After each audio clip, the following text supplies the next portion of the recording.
got some companies reporting earnings after the close today. We'll see what happens tomorrow. Fresh Cash Friday. Big moves coming. Amsterdam, New York. You been there before? No. You never been to Amsterdam, New York? I should go there and tag myself. I'm in Amsterdam. I'm in Amsterdam. For social media. They don't got to know it's New York. Patrick, start the McLaren because it's a prop. And it's not real. It's made there. out of cardboard. Wow, the sell-off is... Oh, man. I would have... Yeah, you should have done it. You would have got this hard? But, you know, I came here with, like, no confidence from Monday, so I feel like It helps. I'm way better now. Hell yeah, that's the Mentally. BDH effect. Mentally. It's like Viagra for your pee-pee. The BDH is like that for trading. It'll make your profits bigger and last longer. You hold the trades longer. But, I'm just saying. People ask this so many times in chat, like, how do you overcome the losses and the blown accounts and stuff? It's like, one thing is, like, actually just watch the charts, watch your setups, but don't overtrade. Yeah, don't because, overtrade. like, the last thing you want to do is just, like, lose more confidence. Sometimes I also start where I just literally don't care if it's $10 profit. I just take... I just take a profit trade, and I don't know. Something about that will just help. Or taking a small green day also, like, that's like one of the, if you're like on the losing thing and you always feel like, all right, I want to make back the losses from yesterday. Yep. And that's my issue with like Top Step. I could never like just make $200 a day. It's always, I want to make more, I want to make more. And then you have one losing day. It's like, I got to make that day back plus more. I got one I'm Top Step funded though. Oh, you are? I'm funded on. You're funded? Let's go. I'm funded on 5 prop firms. I had a Top Step live account back in the day when they had 2 steps. Like I went through the whole the 3-step process. 2-step. Yeah, it's so funny because now all the prop firms are now like, guys, we have a new plan. We have a new plan. Look, what we're gonna do is we're gonna have a 2-step program, and then we'll put you into a live account. You're like, yeah. Oh. I feel like at this point, you don't need to reinvent the wheel for prop firms. No, I know, but it's just funny because like people are like excited because oh, they have a new program where you go from an eval into a live account. I'm like, yeah, they've already had that. I think we know what works. Like we're going back in time now, and like people and the prop firms are literally peddling the shit that they used to sell us 2 years ago. Yeah. Like, hey everybody, we have a really good plan. So basically, you trade and then we put you into a live account. And you're like, oh, never heard of that one before. Where'd that idea come from? I mean, in reality, the live account is just a stop loss for prop firms. That's really what it is. They don't want to pay out. Well, I think a lot of the prop, like that's okay, but that is it's not because they want to make 10% of the profitable traders for income. That's what I pointed out. A lot of prop firms got greedy. That's all it is. Everyone got greedy. TickTick just changed their payout. Yeah, I saw that 80-20 now. Now do 20%. Man. Tell me you're struggling without telling me. My favorite is the profit split on sim funding. Like, yeah, guys, we're gonna do a 90-10 profit split on the sim funded. You're like, so basically you're just keeping money instead of paying me. It's like it's not like there's no profit split. Yeah. Like what a scam way to like promote it. It's your tax. They don't get to keep. It's a tax. Yeah. Well, it's just they don't want to pay you that 10%. It saves them money. And that's also the best argument, right? Like at the end of the day, what does a prop firm like really? How do they make money? There's not one prop firm in this entire world that makes money directly from live traders. Not one. No. Top Step has, I don't know, maybe if let's say they have 100 traders that are live. Exactly. Like, and then Top Step's keeping a 10% profit split on Dakota's $4,000 days. Wow. They're paying the fucking bills that $400 a day, baby. And then when he loses, it's like, come on. Yeah, if the live traders at a prop firm make $5 million, let's say, that is still chump change for the prop. That's not enough to cover the bills. More in a day. Because that's $500,000 profit. They make more in a day on evals. Yeah. They're making millions per day on evals, but they'll sit there all day long and be like, guys, we want you to succeed. We want you to make money. We want you to be into a live account. Like, no, you don't. Yeah, and it's... That's what I hate. My biggest problem with Michael Patak is the fact that he sits around acting like he's a fucking Jesus of the prop firm space, and he's talking about, guys, it's more important to have one live account. It's like, well, why is your whole entire business focused on only making money off evals? That's what I mean. Like everybody can see through that. They copy the live traders. They don't. No. They don't do it. No. I know for a fact they don't. It's too much exposure. You can't do it. Exactly. And you don't know who's really good and who got lucky. Even if they copy the traders, it still wouldn't. And the thing is, how many of those people go from an XFA, they get a huge balance, and they go into a live account and then blow up? Yeah. A lot. And it's also very hard to copy. It's like to get the same fills on a live market. Yeah, it's like only because you go live doesn't mean like every live trader is making money. Well, you just can't do it. Like let's say if you had 100 profitable live traders and you were copying 100 of their trades, there would be so much slippage because you're trying to put size on the live market to copy all your traders who are all trying to sell at the same spot. What if you go long, I go short, and they copy both of us?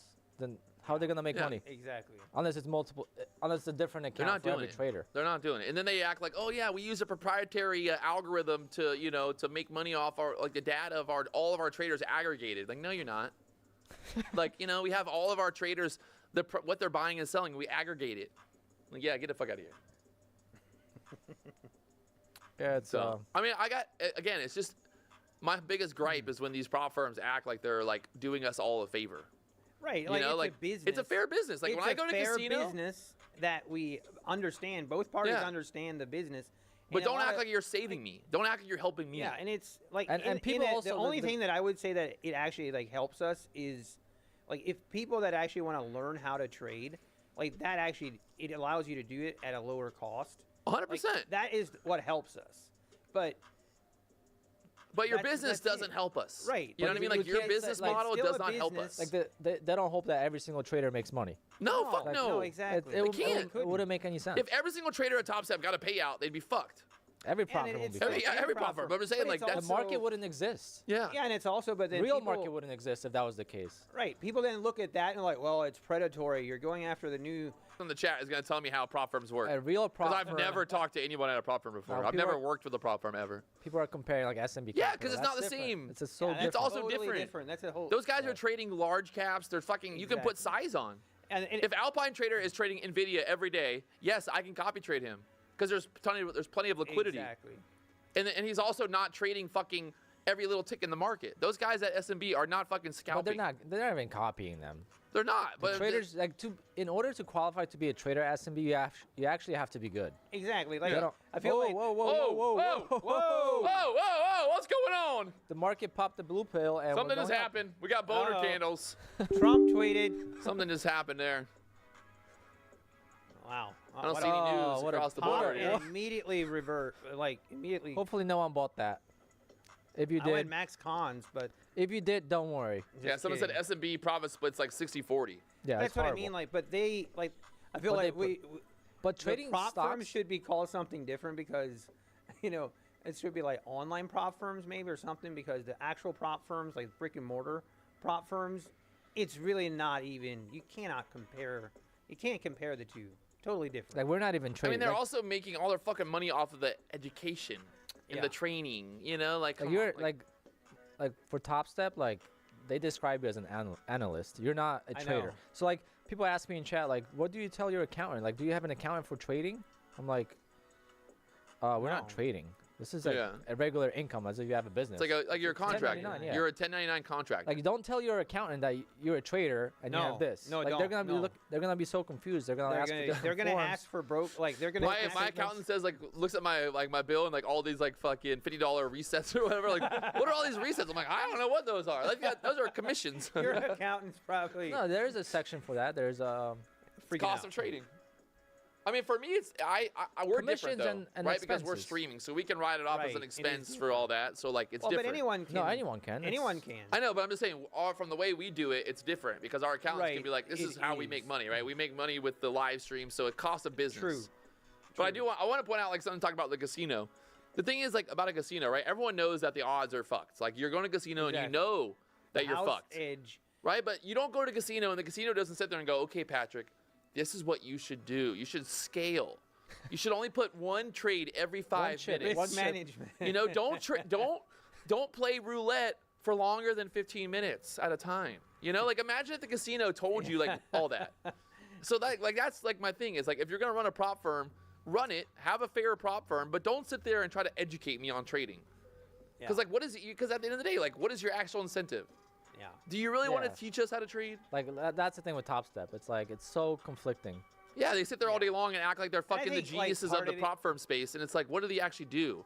The house account was down 400,000 last year. Like, imagine claiming that you are good at trading, and you're educating. That's actually worse. To me, that's the biggest issue that with Top Step, like, because okay, if you're in the back end with Top what a Step, nice short, and you have all the financials, and you can start to correlate that when the house account has a big red day, and it immediately matches up with a lot of people blowing accounts, and you wouldn't correlates, like that then becomes. But they tell everyone not to follow them. Well, I know, but that exactly, but that's where like you start to have some real issues if that ever gets investigated. Like, regardless what your intent is, if the results prove one way consistently, then. But do they actually show their entries and like? Yeah.